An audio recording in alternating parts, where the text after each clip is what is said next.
Yeah, guys, I'm back to share the update what we left last. Before yesterday, we're talking about Nasdaq. So I'm going to answer. I like the answer that you gave, and all of you guys were right. Those that give their thought on the picture that I share before yesterday on Nasdaq. So here, this is where I took my that short buy. That's where I took it. Then my take profit or my target was somewhere here.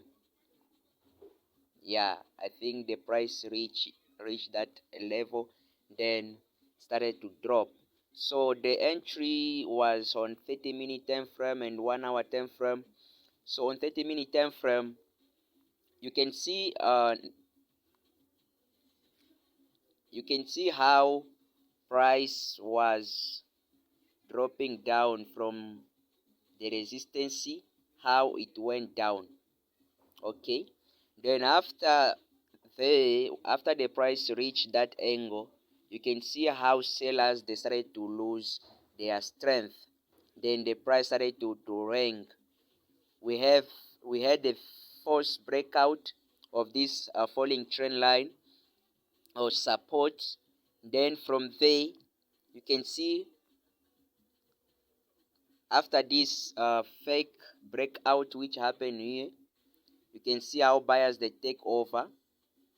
They try to take over, they come down, they try to take over.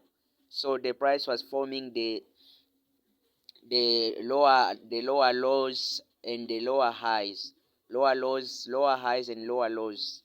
That's what the price was forming until it reached on this falling trend line which acted like support. Then from there I execute the trade. You understand? From there I execute the trade. Why? Because sellers they started to lose their strength. Now something to note here, there are certain area whereby banks they used to put their orders. So you as a retail trader you need to pay attention to those area. Those area can be support and resistance, they can be supply and demand zone. As long as the price reach those area, banks they will activate their order, and then you can see how the price will also spike up or spike down. You understand? And that way, if you catch that move on that time, that way you'll make a lot of pips, because the market will react very strong. You understand? That's what happened here. That's what happened here. You can see after the price respected that area, it went to push up. You understand? Even yesterday, it even break this resistance and go again until to the last resistance. Now let's go on 1 hour time frame. On 1 hour time frame now today, on 1 hour time frame today now, we don't have any clear direction on Nasdaq. You understand? But I already draw this falling trend line. We already draw them. This falling trend line, that's what I'll be watching mostly today. You understand? And this resistance there. Those they are my four tools that I'm targeting on Nasdaq today. Why? Because yesterday you can see how the price reacted here after it touched this falling trend line. It reacted very strong and go up and break this other falling trend line. The price went until it touched the resistance, and then it reversed down because Nasdaq is still ringing. We don't have any clear move yet. Okay, I hope we can see it. Now after that the price reacted here and went up, then went down after this resistance coming down, but the sellers they are not yet strong. Buyers that are trying to come in also they are not yet strong.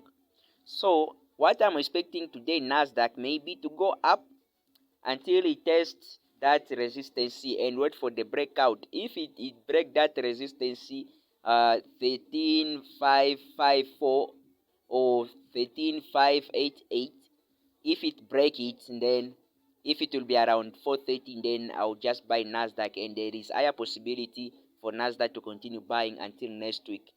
Or it can come and break this falling trend line, continue going down. If it break this falling trend line, I can take a short sell, and it can reach again to this trend line, which is here.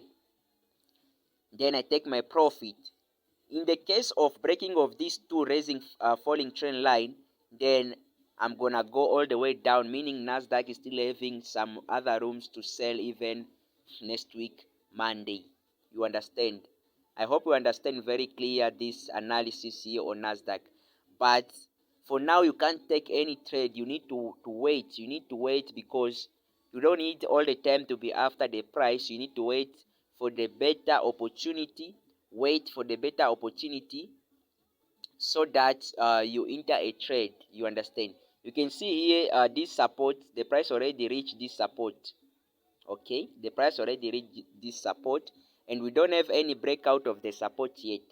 So it may reverse from here and go up until to this resistance there. So you need just to monitor it move. Or if it break this small this support and break this falling support, then we take a short sell and take our profit here. And if it didn't break from this support, is going up, we can take a short buy and take your profit there. I hope you understand.